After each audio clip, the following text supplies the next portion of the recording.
Hi guys, it's Hannah. So today we're going to talk about how to get a 5 on the aPUSH exam. Now I took this exam last year in 2017 and they've actually revamped it a little bit. Just redesigned a few sections, but it's pretty much the same exam. It covers the same content. So aPUSH is a pretty hard exam with just 10.9% of people scoring a 5 in 2017 and almost 50% of people failing the exam. Failing being getting a 1 or a 2.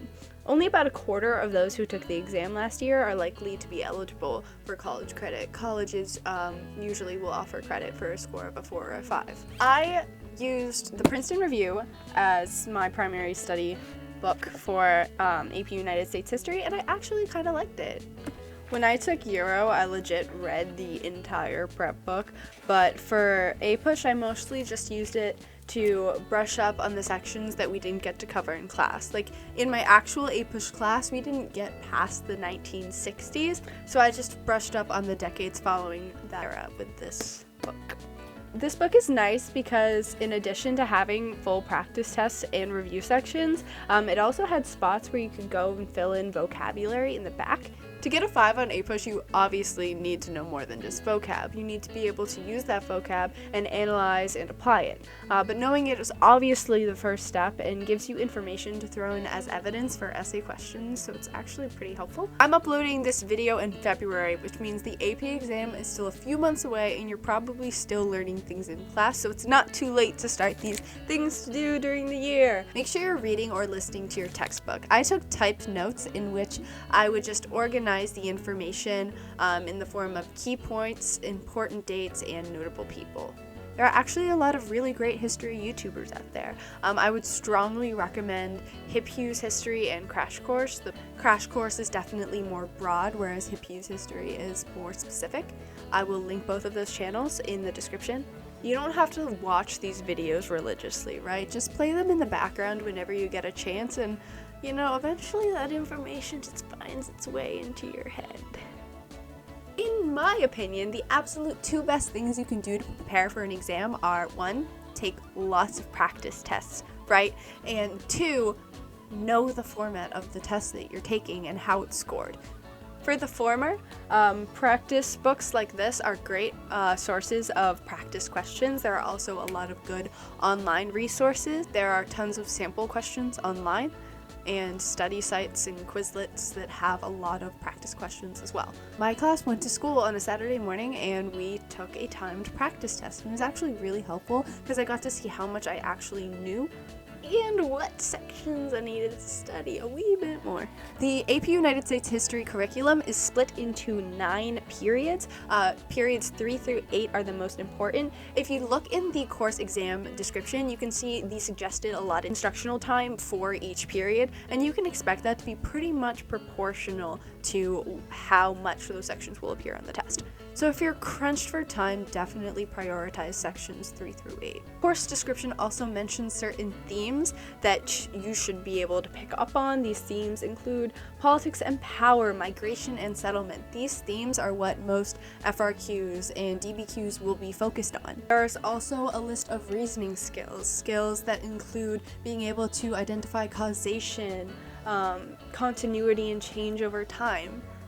Again, these are what the essay questions will focus on. Now for the nitty-gritty details, all of the very specific ways the test is broken up, scored, and timed. It's all a game, right? You know the game, you win the game. Get a 5. The AP United States History exam is separated into 2 sections. Each section has 2 separated parts. So really, there's 4 sections, but they just call it 2. It's 4. The first section is multiple choice. There are 55 multiple choice questions and you get 55 minutes to do them. It's 40% of your total score. Each multiple choice question will be based off of historical texts, interpretations, and evidence.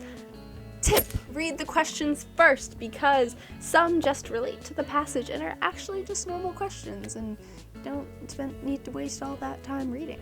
Tip: there's no guessing penalty. So guess. Section 1, Part 2 is short answer. Now, when I took the AP exam, there were 4 short answer questions. You lucky little nah. You guys only get 3. So you get 40 minutes to answer 3 short answer questions that will be worth 20% of your score. Questions 1 and 2 will be from periods 3 through 8, the important ones. For the last question, you can choose to answer one that's from periods 1 through 5 or one from periods 6 through 9. Tip: this is not an essay. Each part should be answered in a brief but complete and sufficient paragraph. There's no thesis, there's no openers, there's no closers, nothing like that. Keep it brief. I keep hitting the microphone. I hope it's not making an annoying noise. I'm sorry if it is. Section 2. Alright, the following are all formal, mostly argumentative, a little bit of analysis, of course, because it's history, essays. Oh, you need an introduction. You need a conclusion. However, I think they're not supposed to take points off if you don't have a complete conclusion. I feel like I've been told that before. Someone fact check that. Google's too far away. Section 2, part 1 is the DBQ, the document-based question. You get 60 minutes, including a 15-minute reading period. I think you're given 7 documents and you're supposed to use that reading period to analyze those documents and plan your essay and your use of those documents as evidence. There's only one question, you can't choose from it, whatever's there, you gotta do it. And your question will be from periods 3 through 8. This section is worth 25% of your total exam score. Tip, major tip. These essays give points based on whether or not you include very specific things. Right? So it's out of 7 points. 1 point for a thesis or claim, 1 point for contextualization. Both of these should and could be earned in the introductory paragraph. I personally always open my essays with time, place, and period.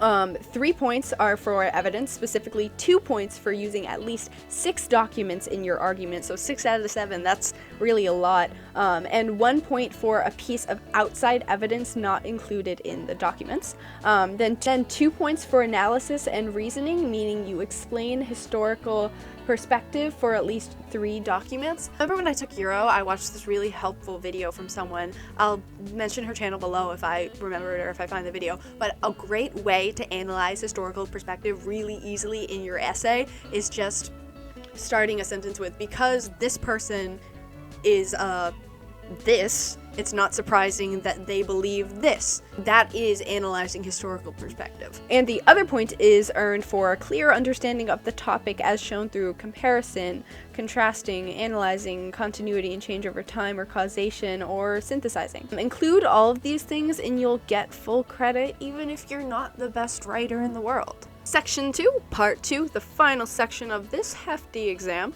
is the LEQ, the long essay question. There's one question with 3 options from 3 different chunks of historical periods. You get 40 minutes to do it, and it's actually only 15% of your total exam score. In this essay, you will be explaining and analyzing significant issues in United States history. The scoring of this essay is very similar to that of the DBQ, except it's out of 6 points because it doesn't have documents for you to analyze, so that point isn't there. So as long as you're making sure that you're understanding the material that you cover in class, right, and how it applies to other periods in US history and what it means in a broader historical perspective, you know, you're taking notes, you're asking your teacher if you're confused, you're playing those crash course videos in the background from time to time, you know, and you know these things, you'll be fine. You know, there's really nothing more you need to do to get a 5 on this exam. Honestly, AP history exams, more than any other kinds of tests, it's really just about knowing the format of the exam. So the days leading up to the test, really all I did was watch a lot of crash course, right? At that point, you don't need to be teaching yourself those details, like what you know, you should know enough by this point. The days leading up to the test, that's just when you should be refreshing yourself on broader patterns in American history and doing some practice questions and a couple more practice tests, right?